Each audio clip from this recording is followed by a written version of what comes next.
In this lesson, we'll cover each tool included in your kit, explain what they are used for, and offer a few helpful tips on how you can get the most out of them.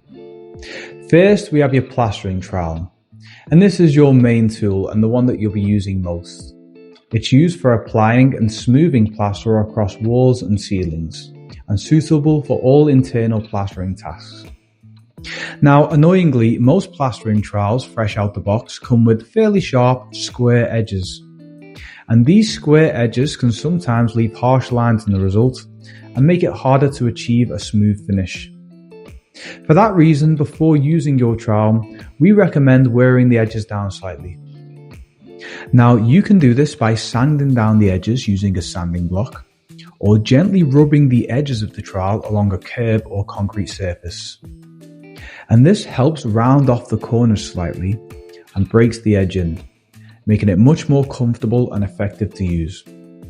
Next, we have your hawk, also known as a board. Your hawk holds the plaster while you're applying it to the wall.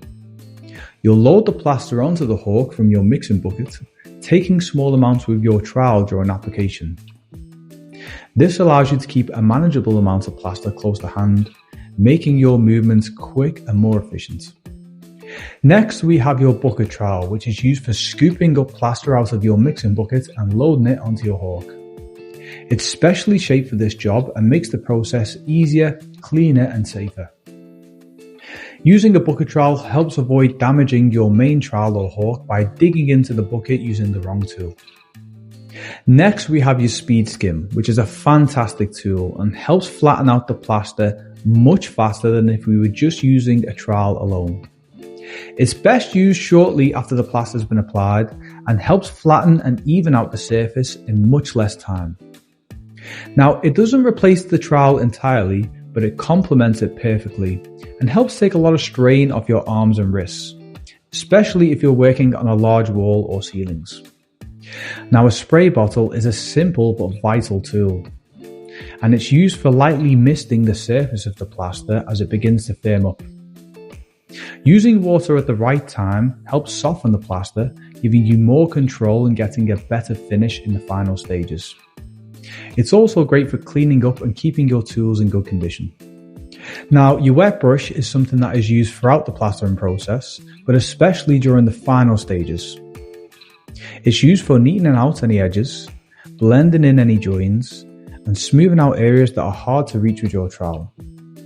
It's also used for cleaning around sockets, light fittings, skirting boards, and any ceiling lines. Using it alongside your trowel during the final stages can give you that clean, professional finish.